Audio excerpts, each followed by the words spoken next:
This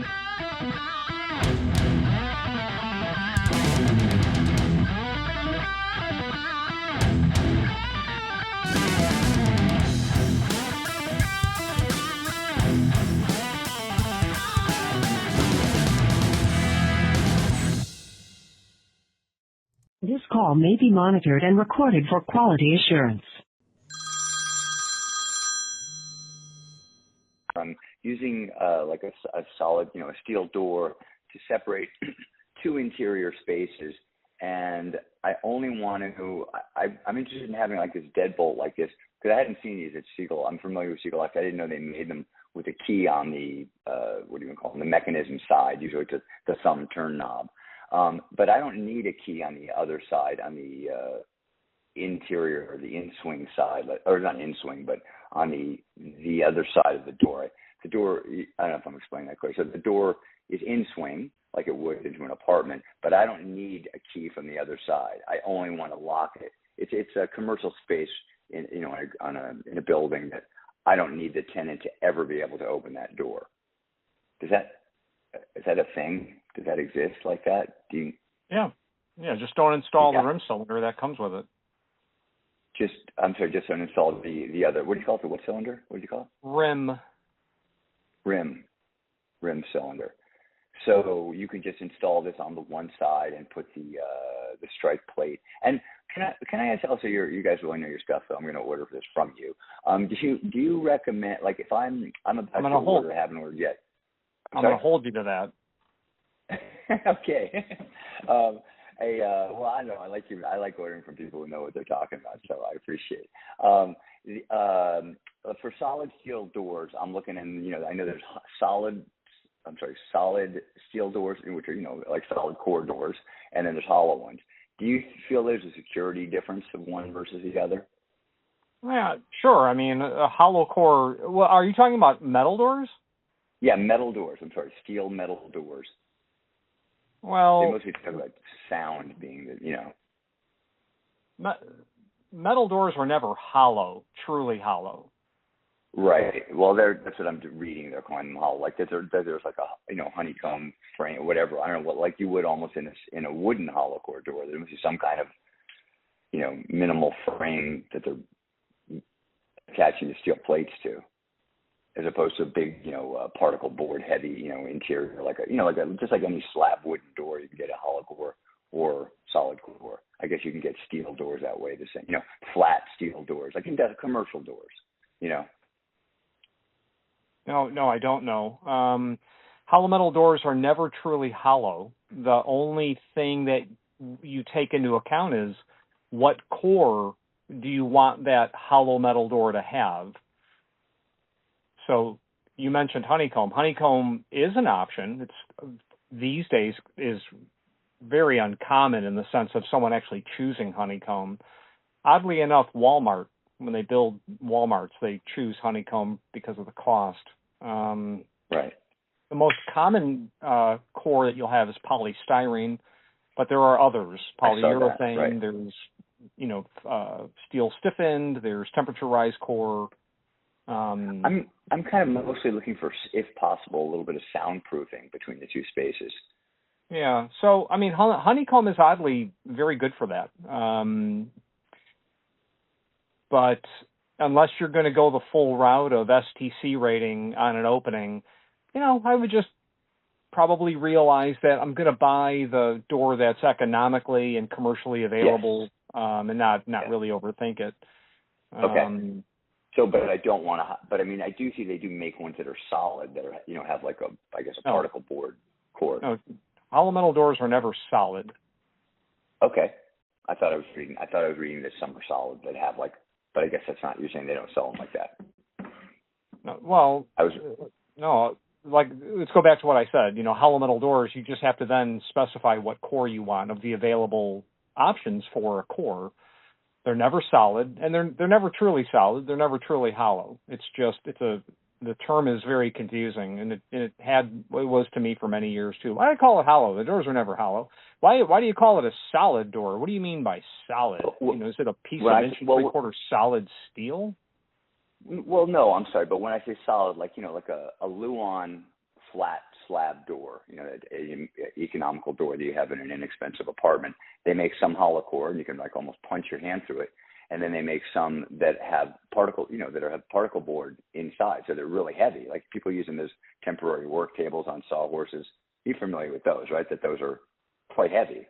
Yeah, but drive to your point though. What's the point of mentioning particle board? That they make steel doors, both ways. They make them with a particle board core. No, they don't. Really heavy. Okay, you're the pro, so I'll take your advice. Yeah, I'm reading that they do. I'm just doing my homework, and it says online that you can get them hollow, which are lighter, that have polystyrene, or like you're saying, or you can get them with a particle board core. But you're saying that's not very common, or you're not familiar. So I'm taking your advice, and I don't really like the weight, idea. There is no hollow metal door manufacturer that would use particle board as a core. Okay. Particle board is used very commonly in it's the most common core when it comes to residential or architectural grade flush wood doors. It's obviously the typical substrate for countertops, but it's never used in hollow metal door construction. Right. Okay. All right. So I should just stick with what I can get. Now you could have. Well, you could have what we would call metal clad doors that you would see in residential applications that do have a steel skin, but the gauge of that steel is 24 gauge maybe, so it's very thin. And you will have wood core doors in that world, but hollow metal door is a specific reference to what we would find in Division 8 of construction documents. And when it comes to hollow metal doors, you're really specifying what gauge of steel you want, what type of steel you want, the core, and then other details about it. The thickness is generally 1 3/4, fire rated or not. But STC rating, actually, honeycomb's a good, not an awful choice. Now, in terms of security, they're all going to succumb to the fireman's master key. Destructive means of destructive bypass, whether it be polystyrene or otherwise. But what you're going to see in doors that are going to take a substantial amount of abuse, like you're putting it in an application like the stairwells of the United Center in Chicago where the Bulls and Blackhawks play. You're gonna have really heavy duty construction doors there. You would never use honeycomb or probably polystyrene. You might use steel stiffened where there's actual steel that is in hat channels that are all welded together. Okay. This is an application, like I said, this is between two interior spaces. It's not even required. It's not an egress door. This is a building that I own and I'm renovating, and this is the commercial space. I'm going to rent out the front half to a cafe owner, and and then I'm going to keep the back half for myself, which I have separate access from a different direction, which they don't have. So this door may never open. Like, it doesn't even need to be there. It could just be a wall, sheetrock wall. But it's interesting you say that, because if you're going to pierce an opening through a wall, you're probably going to need to investigate whether that's to be fire rated. Okay, I asked. Yeah, that's a good point. That's a very good point. And then probably does have to be fire rated. Yeah, and if it has to be fire rated, I would probably go with a steel door because they'll be less expensive versus a wood door. But if it doesn't have to be fire rated, I would just use a flush 1 3/4 thick solid core wood door. Put on some decent gasketing. I've got, Reese is a manufacturer, and they've got a chart in their catalog that shows you STC ratings and at least what the gasketing that they sell will attenuate. And dollar for dollar. Yeah, I'm listening. I'm sorry. Go ahead. Dollar for dollar, you don't want to spend a fortune on this. You just want to get the best bang for your buck. Right, I do. This is something that no one's really looking at. It's not a fancy building. It's not going to be a fancy commercial space. So you think go with a solid core wood door? Is that what you're saying? Well, what I'm saying is I don't see a reason to spend a ton of money on it. Just go with what you can, what's available to you within driving distance. That's economical. Sure. That's in stock. I wouldn't spend a fortune on it. If I was going to do anything, if I was going to spend money, I'd probably just simply, if sound is the issue, then I would probably come up with a belt and suspender approach to the gasketing. But right. It doesn't say, Right. like you said, you're never going to use it, so it doesn't Right. have to. And I wasn't, and I was actually thinking of not even having any kind of, I don't even necessarily need a mortise and tenon type handle in there. I could just have like a pull handle on one side, which I'm never going to use, and then the other side have nothing, or have just a plate, push plate like you have. I mean, that's sort of what I'm picturing, is just having the locks on the in-swing side, which stay locked forever, that never open. So I'm sorry. So you're suggesting, you think I should just go though with a solid core wood door versus a hollow core steel door, maybe just for economic. It'll do the same. It's going to be a 3-foot wide door, so I mean they get heavy in solid wood too. Oh, what I said was, no, it depends on fire rating. If it's a fire door, go with a hollow metal door. If it's if it's a non-fire rated door, go with whatever you can get at Home Depot. I got it. You don't need to overthink this. It's a door that you're never going to use. Right. Understood. Okay. All right. So, and these locks, and if I want to get these Seagull locks from you, and I was watching that video, it was a little over my head, of the keying alike. If I want to put 2 of these on the door, just one high, one low. I mean, it is New York City. It's Brooklyn. It's kind of a tough neighborhood. That is keying them alike a pain in the ass, or? No, not at all. I mean, I guess it depends on who you ask, but I've keyed those locks countless times. Right. Okay, so I can order them, have them keyed alike, and just not use you said not use the rim cylinder on the other side. So I don't have to, and so then if I order this door, it doesn't need to have any holes in it, and I don't have to drill any holes in it, because I'm sure that just like any door, there's a little bit of solid, whatever, particle board where you would like mount a pull handle on the one side, right? Are you concerned about someone breaking through the opening? My thinking is, sorry, I know it's not is that I don't want someone to break in from, like, this is someone breaks into the cafe, the restaurant, or commercial space, whatever we call it, a cafe. I don't want them to then be able to kick this door open easily and get into my space. Does the door swing into your space or out of your space? It swings into my space. And likewise, the reason why I don't want turn thumb knobs is if someone breaks into my space, I don't want them to easily open the door and walk into the commercial space. I want the commercial renter to feel safe that no one can just break into my space and turn the thumb screws on my thing and get into his space. I see. But I don't want him to install locks on the inside of his space, because I'm the landlord, and if I have to get in there, if the pipe bursts and he's not there, I want to be able to open that door and get in there. Yeah. What you could also do, if you want to prevent against someone from, like you said, attacking from either side and getting to the opposite side, you could, those Seagulls are okay. I mean, I would certainly want to through bolt them through the door if you really are expecting the possibility. I noticed because because it's just looking with a screwdriver can unscrew the plate, right? You could install one-way screws, and that would practically defeat that. But what you're looking to do is to prevent someone from kicking the door in, because they probably won't try to get in with a screwdriver. They'll get in with the bottom of their foot. If they're on the restaurant side, right, they'll be kicking it in, right? Yeah, and you could do the Seagull. I think that's a lot of money for what that is.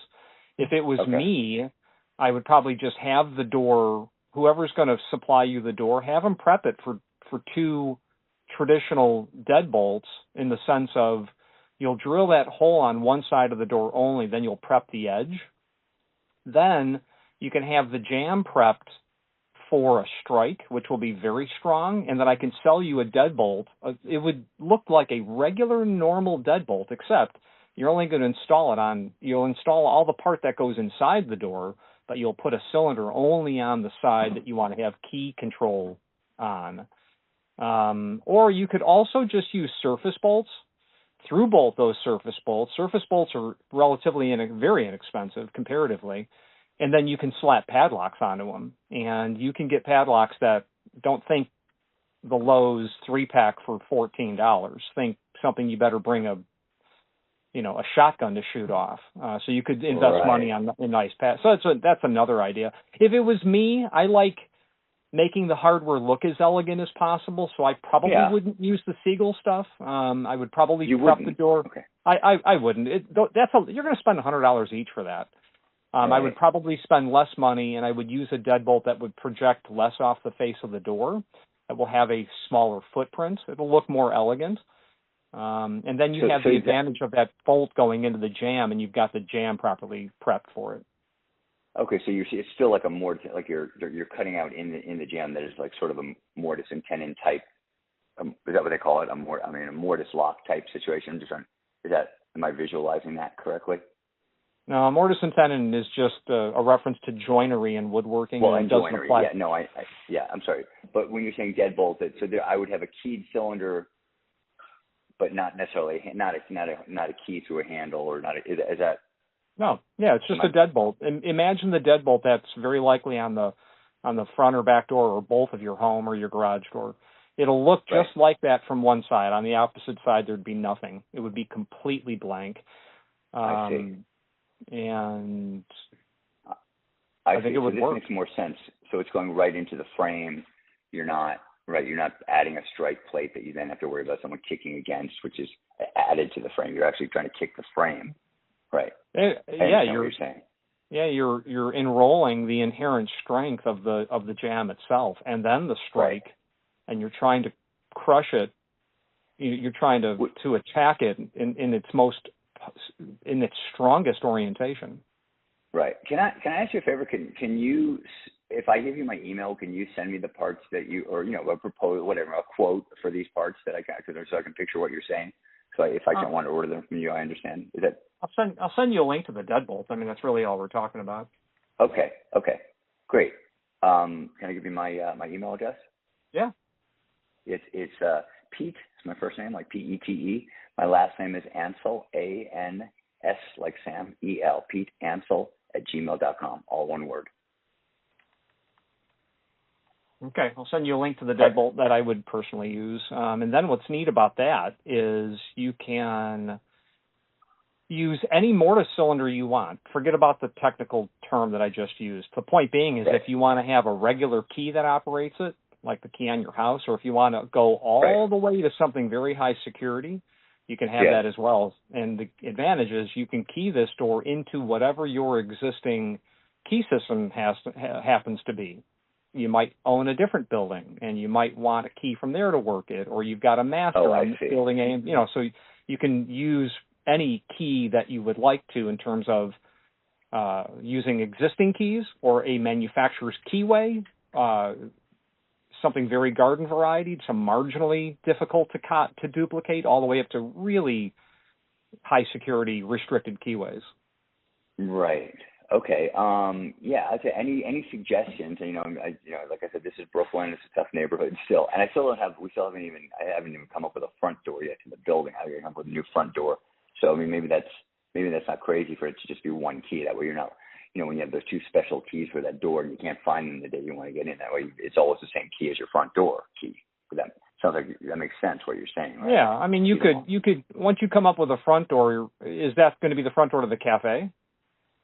No, I'm sorry. The front door to the apartment space, let's call it. Oh, okay. So, this kind of idea, you could institute a key that you walk around with. Let's just call that the master. Yeah. And then you can key those two cylinders that we're talking about, key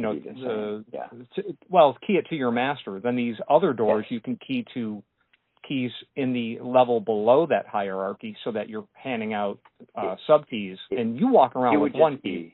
Right. It would just be really the owner, me, or my family being the only ones needing to access that door that's separate. Mm-hmm. So it's really, there's not a lot of other activities, no other keys, no other doors that need to match this. I just might as well make it match the front door. So like you said, you also have that key with you. Yeah. Absolutely. Okay, great. And if you have any suggestions on, on higher security keys, or, higher quality cylinders, and, something that's, less easier, harder to tamper with. Let me put it that way, right? Also known as the only way you're going to get through that cylinder is to bring a sledgehammer. Yeah. Right. Yes. Right. Okay, great. Yeah. Any other suggestions on that? That would be great. Okay, great. I really appreciate it. And my name's Pete. Are you the guy in the video? Yes. Okay, great. You did a great job, by the way, on that. Okay, have awesome. Yeah. Have you been to Lindustry? No. What is that? Lindustry, obviously, well, you know where you live, but Williamsburg's got some decent pizza places. Lindustry in Brooklyn is number one of all slice shops in the United States. Okay. There's another Lindustry in Soho. That one is really busy all the time, but the one in Williamsburg. So yeah, we just did a pizza tour. I've done it a couple of times now of nice. Williamsburg, and being from Chicago originally, it's best if your approach to pizza is learning what the deal really is about New York pizza. And it turns out that. No, go ahead. What were you saying? No, I was just saying this building's in Bushwick, and there's a pizza place there called Fazio, 4 blocks from me, Fazio, which is fantastic. We just found it out. We just bought this building there that we're renovating, so just throw that on your list if you're ever in Bushwick, Brooklyn. Yeah, no, I will. The line of scrimmage in pizza is the baking. The cheese is the cheese, the sauce is the sauce. It's all about the baking. That's what my wife says. Yeah, it really is. That's the science. All right. I'll send you an email a little bit, Pete. Okay. Okay, thanks. I really appreciate it. Great talking to you. Thanks for all your advice. Thanks for calling. Bye-bye. Okay, we'll stay in touch. Thanks. Bye. If you've not hit subscribe yet, we would very much appreciate if you did, and hopefully you're enjoying this video. Now, let's get back to it. Let's quickly summarize what I had discussed with the client. The client actually called back and just needed to verbally re-verify the approach of the deadbolt being one-sided. He wanted to reiterate that he only wanted a key cylinder on one side. And I'm going to show you the document that I sent him. And with a little bit of imagination, we'll be able to understand what we want him to do regarding this. So let's take a look. And what the client's going to ultimately do, he just needs to make some final decisions. Now, imagine the Caba Ilco 45 series. It's a 45 series because of how you build the part number. Bottom line is, if you don't install anything on the other side, well, that's just no problem at all. That's not going to be an issue. What happens is this hub goes on the inside of the door.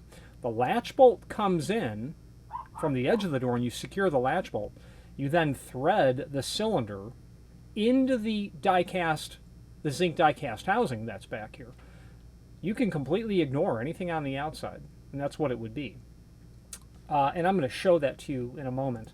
The other component was the high security cylinder, and what I like about the Caba Ilco is this is going to take a standard mortise cylinder, 1 5/32 diameter, 32 threads per inch. Don't worry about the size or the thread count. If it's builder's hardware, it is a standard mortise cylinder. There are 4 sizes of mortise cylinders. There's the peanut, which is really uncommon. You'll see that in old aluminum storefront. And I have a couple, 3, 4 of them in my lock collection. Then there's builder's hardware, which is this. Then there is what was patented by an inventor in the late 19th century called, it was called Master Ring. Corbin must have bought the patent from the original inventor and turned it into what was called Master Ring. That's 1.5 inch diameter, much bigger mortise cylinder. Then there's mogul cylinders, which are 2 inch. We're only talking about typical builder's hardware. Okay, so the multi-lock, the high security cylinder, and the only point I was trying to drive to the client is you can put any mortise cylinder in here you want, meaning if you want the Kwikset or the Schlage C keyway, you can. If you want interchangeable core, whether it be small format or otherwise, large format or full size, you can. You want to do restricted keyways, all the way from something that's really not restricted, like a Schlage Primus, all the way up to the multi-lock MTL 800, the latest and greatest. Let's look at the multi-lock brochure. Don't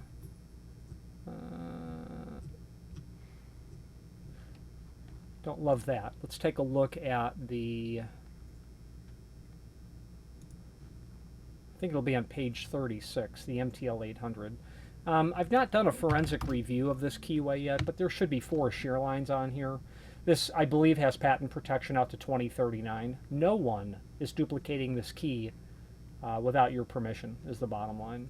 And Multilock is not the only company that offers that as an option. I happen to really like this option. What I was saying, what I like about this technology is what's called the alpha spring, which is right here. This is a little doodad that floats. It gets around this blockage. It's not a new piece of intellectual, miraculous result of some brilliant person thinking about that. It's what's called a movable element. This movable element concept is, I think I saw a patent from maybe the 70s where there was a movable element. What I love about this is that you've got these pins that have to go through this sort of track cut. You've got the milling. You've got the dimple cuts, the telescoping dimple cuts. You've got the movable element. There's no way to 3D print this. Furthermore, if someone were to try to duplicate this key, whatever the keyway is, the machine that cuts that key, unless that machine is registered, meaning what I should say is unless that keyway is registered to that machine, the machine itself will not even start in terms of turning on to cut the key. So if you were to buy a multi-lock cylinder from this company, mine, it would be in a 609B2 keyway. There are only 2 machines that will cut that, mine and the one at the factory. So that's a phenomenal layer of protection. Now, I only mention it because it's worth mentioning. It's neat technology. I happen to also believe that it well exceeds what the client is looking to do, but I point it out because the 45 series deadbolt meets the requirement of it being a one-sided deadbolt. It is very elegant, doesn't project off the face of the door. It utilizes a standard platform mortise cylinder from within our industry that you can have a basic keyway all the way up to the modern, latest and greatest patented, protected technology available, and anything in between. It does the job for the client. So the client called back, and he was really just picking my brain, which is encouraged for the most part. He also was thinking about a Fox police lock. This client, as you would have heard, is in Brooklyn. These Fox police locks are really common in the New York area, and they just bolt. His problem is that I think he's going to install it on the pull side of the door, so he's not going to be as strong in the sense that the strikes that you're going to get, it could be argued, will not afford as much resistance as it would as if you were installing on a push side application. You can see all these pictures show it on pull side applications. But at the end of the day, what are we protecting against? Someone, coming in with a 12-pound sledgehammer? Any lock is going to succumb to that. The client also brought to my attention that he had discovered the Hercular deadbolt from Multilock, and I didn't recommend the Hercular to the client because it doesn't meet his requirements. And he liked the Hercular because I had sent him the Multilock link, but he kind of brought it to my attention, possibly thinking I wasn't aware of it, but of course I am. But I didn't recommend it because there's not a one-sided version of this. Key on one side, nothing on the other side. What's great about it is when you throw the bolt, these ball bearings come out and lock into the strike. So the Hercular is great. And then, of course, you can get that in the very high restricted keyway. I don't think there was really anything else in the conversation, the second phone call, that is of note, but that's what we're talking about on this stuff. Any questions, please feel free to reach out to us. My name is Rich Howard, owner of Architectural Builder Supply. Thank you. Thank you for watching, and if you've enjoyed this video, please click thumbs up. Please subscribe and maybe even send the video to someone that you know. Thank you.